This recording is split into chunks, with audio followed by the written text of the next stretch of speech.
సంగారెడ్డి జిల్లా పటాన్చెరు మండలం రుద్రారం గ్రామంలో వెలిసిన ప్రముఖ శ్రీ గణేష్ దేవస్థానంలో శ్రీ స్వామివారి హుండీ లెక్కింపు కార్యక్రమం అత్యంత పారదర్శకంగా నిర్వహించారు.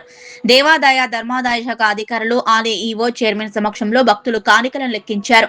గత 97 రోజులకు గాను స్వామివారి ప్రధాన హుండీ ద్వారా 29,72,351 రూపాయల ఆదాయం రాగా, అన్నదానం హుండీ ద్వారా 1,54,838 రూపాయలు భక్తుల కానుకల రూపంలో సమర్పించారని ఆలయ ఈవో మరియు చైర్మన్ తెలిపారు. ఆలయ అభివృద్ధికి, భక్తుల సౌకర్యాల కోసం ఈ నిధులను ఖర్చు చేయనున్నట్లు పాలక మండలి స్పష్టం చేస్తుంది.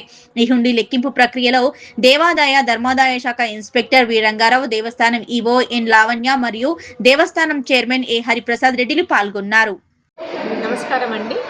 ఓం గం గణపతియే నమః. నేను లావణ్య, శ్రీ గణేష్ దేవస్థానం రుద్రారం యొక్క కార్యనిర్వహణాధికారి. ఈరోజు 97 రోజులకు కాను దేవాలయంలో హుండీ లెక్కింపు కార్యక్రమం జరిగింది.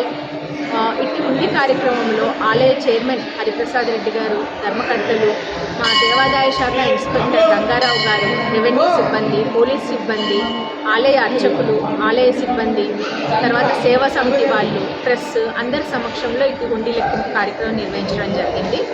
ఈ హుండీ లెక్కింపు జనరల్ హుండీ ఆదాయం వచ్చేసి 29,72,351గా నమోదైంది.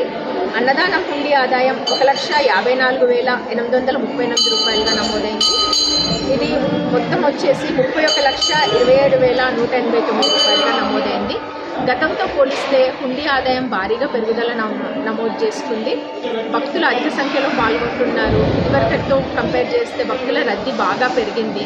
మా దేవాలయంలో వివిధ అభివృద్ధి కార్యక్రమాలు నిర్వహిస్తున్నాము. అదేవిధంగా సంకష్టహరకు కానీ ఇతర కార్యక్రమాలకు కానీ భక్తుల సంఖ్య పెరిగి దేవాలయ అభివృద్ధిలో అందరూ పాల్గొంటున్నారు. ఇంకా కూడా చాలా అభివృద్ధి కార్యక్రమాలు సంకల్పించాము. అందులో కూడా అందరూ పాల్గొని దేవస్థాన అభివృద్ధికి కృషి చేయవలసిందిగా కోరుతున్నాను. Thank you. వక్రతుండ మహాకాయ కోటి సూర్య సమప్రభ నిర్విఘ్నం ప్రమేదే సర్వకార్య మన గణేష్ గడ్డ గ్రామం రుద్రారం మండలం పటాన్చెరు సంగారెడ్డి జిల్లాలో స్వయంభూగా వెలిసినటువంటి మన దేవస్థానంలో మీరు చూస్తున్నారు. ఇప్పటి వరకు చాలా అభివృద్ధి కార్యక్రమాలు జరపబడుతున్నాయి. అందులో భాగంగా మన కార్యనిర్వహణాధికారి, అలాగే ట్రస్ట్ బోర్డు ధర్మకర్తల మండలి చైర్మన్లు, సభ్యులు, గ్రామ పెద్దలు అందరి సహకారంతో ముందుకెళ్తున్నాము. అదేవిధంగా మనకు ప్రతి నెల వచ్చేటటువంటి సంకష్టాల చతుర్థి ఆ రోజు ఉపవాసం ఉండి సాయంకాలం వరకు ఇక్కడికి వచ్చి పూజలు చేసుకొని రాత్రి అన్నదాన కార్యక్రమం కూడా మన ఆలయంలో చేపడుతున్నారు. కాబట్టి అందులో పాల్గొని ఈ యొక్క గుడికి మీకు సంబంధించినటువంటి సహాయ సహకారాలు అందించి దినదినాభివృద్ధి చెందుతున్న ఈ గుడికి మీ సహకారం ఇంటికి ఇవ్వాలని కోరుకుంటాం. జై గణేష్, జై జై గణేష్.